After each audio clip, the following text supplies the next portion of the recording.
মহিলাদের সারাদিন কাজ কি? শুধু রান্না আর খাওয়া। রান্না খাওয়া ছাড়া কি মহিলাদের কোনো কাজ আছে বলেন? সংসারের বাকি আর যা কাজ আছে সব কিন্তু জিন ভূত এসে করে দিয়ে যায়, তাই না? সকালবেলা উঠে গামছা গায়ে দিয়ে শুরু হয় কাজ করা, সময় চলে যায় কিন্তু কাজ শেষ হওয়ার কোনো খবর থাকে না। একটার পরে আরেকটা কাজ যেন অটোমেটিক রেডি হয়ে থাকে করার জন্য। তারপরও কিন্তু দিন শেষে ওই একটাই কথা শুনতে হয়, সারাদিন করো কি? আসসালামু আলাইকুম, কেমন আছেন সবাই? আশা করি সবাই খুব ভালো আছেন, সুস্থ আছেন। সুমি সংসারে আরও একটি নতুন ভিডিওতে আপনাদের সবাইকে আমন্ত্রণ জানাচ্ছি। আশা করব আমার আজকের ভিডিওটি আপনাদের কাছে ভালো লাগবে।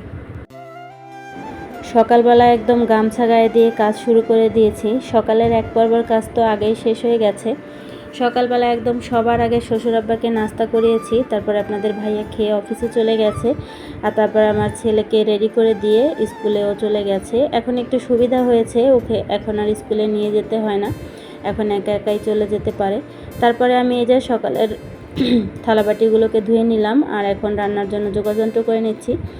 মুরগির মাংস রান্না করব, সেজন্য মাংসটাকে ভিজতে দিয়েছি। আর এখানে আমি চিংড়ি মাছ বের করে নিচ্ছি তরকারি রান্না করার জন্য। চিংড়ি মাছগুলোকে দেখেন কিভাবে একদম ঝুরা ঝুরা করে রেখেছি। এভাবে চিংড়ি মাছ রাখলে কিন্তু যখন তখন যেটুকু লাগে সেটুকু নিয়ে নেওয়া যায়।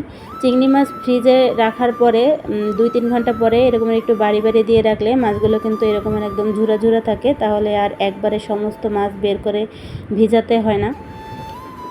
তো আজকে শাপলা রান্না করব, সেজন্য শাপলা কেটে এখন ভাপ দেওয়ার জন্য বসিয়ে দিয়েছি। আগে এই শাপলা কখনো কিনে খেতে হতো না। এই শাপলা কিন্তু আমার শ্বশুর আব্বা বিল থেকে উঠিয়ে নিয়ে আসতো। আমার ভিডিও যারা সবসময় দেখেন তারা তো জানেন আমার পুরনো বাড়িতে কিন্তু আশেপাশে অনেক বিল। আমার শ্বশুর আব্বা আগে যখন বাজার করে নিয়ে আসতো, সেই বাজারগুলো নৌকায় নিয়ে আসতো, আর আসার সময় শাপলা তুলতে তুলতে আসতো। তো তখন কিন্তু অনেক ভালো লাগতো, আমরা সেই শাপলাগুলোই খেতাম। এখন আর সেরকমটা হয় না, এখন শাপলা কিন্তু কিনেই খেতে হয়। তো আমার মরিচের গুঁড়া শেষ হয়ে গিয়েছিল, এখন স্পাইসি বক্সের মধ্যে আমি কিছুটা মরিচ নিয়ে নিলাম।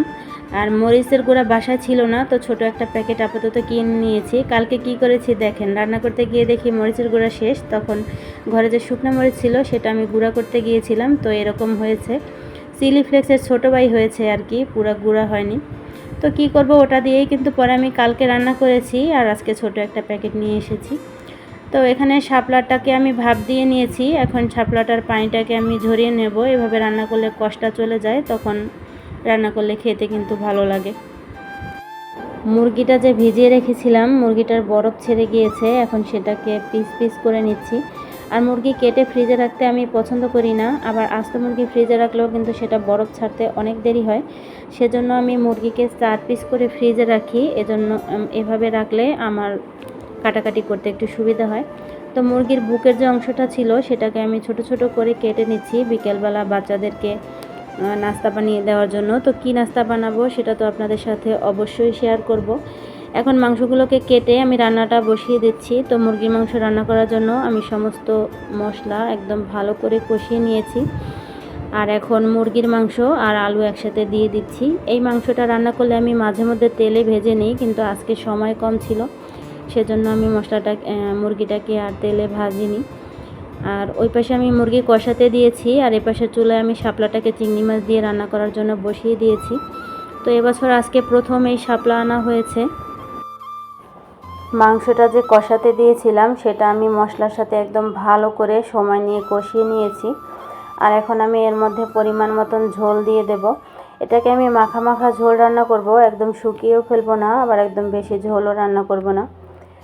ভিডিওর এই পর্যায়ে আমার প্রিয় দর্শকদের উদ্দেশ্যে একটা কথা বলে নিচ্ছি। এখন পর্যন্ত যেসব আপু অথবা ভাইয়ারা আমার ভিডিওর সাথে আছেন কিন্তু একটা লাইক দিতে ভুলে গেছেন, তারা মনে করে একটা লাইক দিয়ে দিতে পারেন। আপনার একটা লাইক আমার কাছে অনেক গুরুত্বপূর্ণ।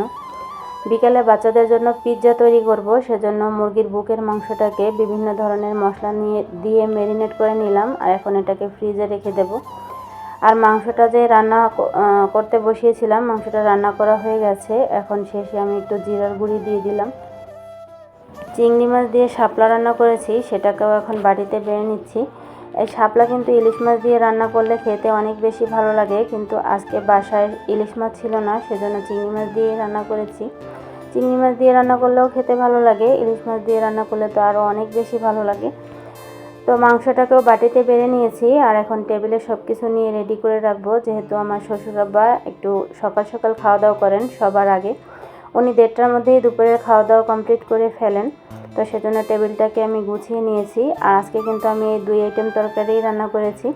এর বেশি রান্না করলে না খাওয়া হয় না, থেকে যায়। তো এক ধরনের আমিষ আর সাথে একটা তরকারি রান্না করলেই কিন্তু হয়ে যায়। এভাবেই একটু বুঝে শুনে রান্না করি যাতে তরকারিটা থেকে না যায়।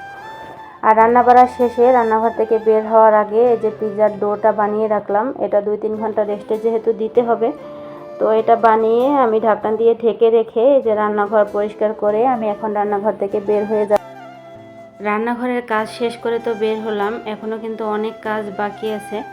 আজকে আবার বুয়া আসবে না, সেজন্য বুয়ার কাজটাও আমাকে করতে হবে। মাঝখানের লিভিং রুমের এই জানলাটা বৃষ্টির দিনে বন্ধ রাখতে হয়, বৃষ্টি পড়লে এই জানলাটা দিয়ে পানি আসে, সেই জন্য। এখন আপাতত বৃষ্টি নেই, সেজন্য একটু খুলে দিলাম।